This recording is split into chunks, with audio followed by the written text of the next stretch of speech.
Good morning. I'm Faye Thompson. This morning we're going to do fresh peach cobbler. I can remember my mother-in-law back years and years ago has always made peach cobblers. Back in the 40s and 50s we had large peach orchards here in Arkansas.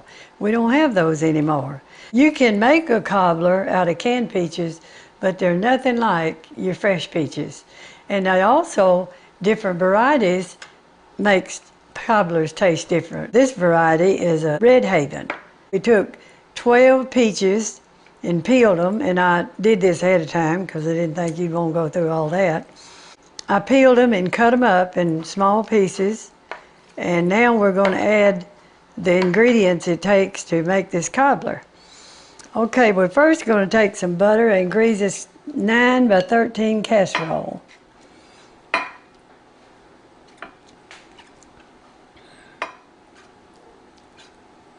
You could spray this with a vegetable oil if you want to. I like butter, so we'll just use butter. First of all, to keep these peaches looking bright and the pretty color they are, we use Fruit Fresh. This is made by the Bell Company. They do make a lot of products for canning. You just sprinkle it over it, and it keeps them from turning. If you don't use that, they'll turn a dark color, and you don't want that. And you don't taste it. It's not anything that you taste. This is 2 cups of sugar. Okay, we're going to use 1½ tablespoons of cornstarch, and we're putting it in 1/4 of a cup of water. Okay. This is only to thicken it a little bit. You don't want to overdo that either, because I don't like a real thick cobbler. We'll stir that up. Put 1/2 teaspoon of nutmeg. I'll tell you, nutmeg is such a strong spice until you don't want much of this anyway. That's about as strong a spice as you'll use anywhere. A lot of people use cinnamon. I don't like cinnamon in it, but that just depends on whatever you like. We got to have 1 teaspoon of vanilla.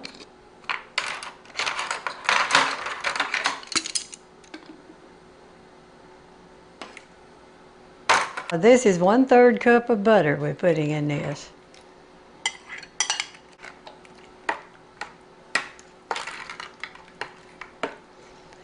We're going to put 1/2 of this mixture in the casserole, and we're going to put a crust over it and bake it for 25 minutes, and then we will take it out and put another crust on it. And what that does is keep you from having that doughy dumpling effect on the inside. I don't like that. It gives you more of a crusty dough than it does the sticky dough. Okay, that's about 1/2 of it. Now we're going to put crust on it. I am not going to make a pie crust today. I'm using a Pillsbury pie crust.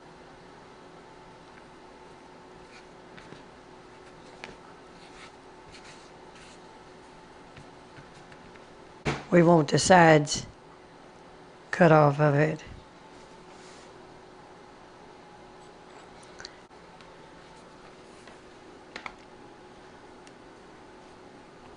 If we use our scraps down here, we won't have to have another crust.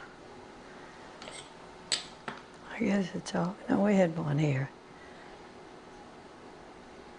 3 tablespoons of butter. We put 6 all together, but 3 on the bottom crust and 3 on the top crust.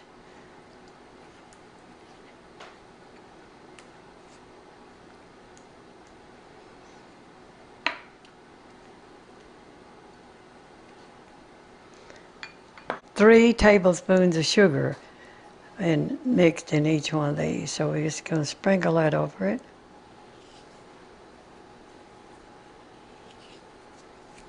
And I do need to punch a few holes in that. I can do it with a pizza cutter, just so it'll breathe a little bit. Now, this is ready for the oven. We're putting in a 350-degree oven, and we're going to cook it for 25 minutes, and then we'll take it out and put the rest of the peaches in the crust on.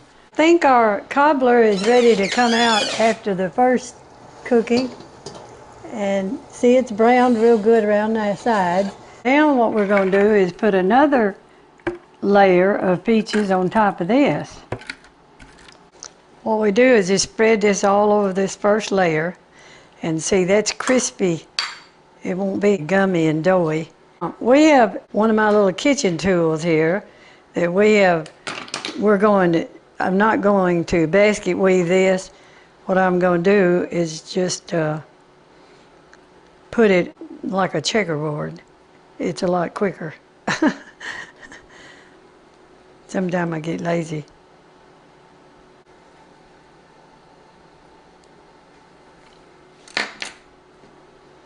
Now we may have to piece these if they're not long enough.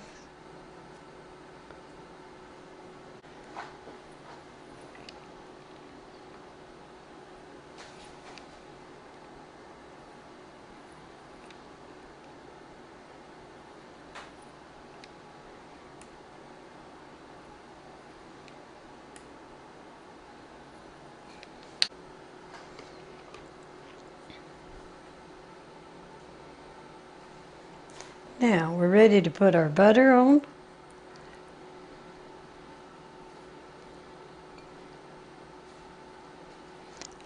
Some people use egg wash. You beat an egg with a little bit of milk, and it does make it real glossy brown. For years my mother did this, my mother-in-law.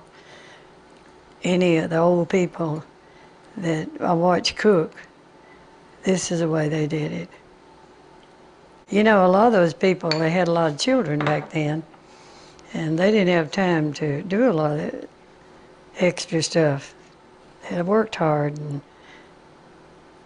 you did good to get one with a solid crust on it.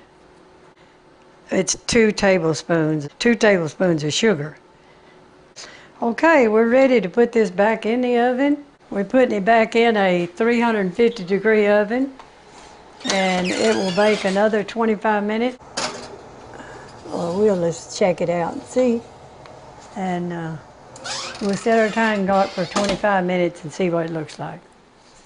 Our cobbler has finished now, and I hope you try this, and I hope you enjoy it as much as my family does. And we'll see you on another video. Thank you.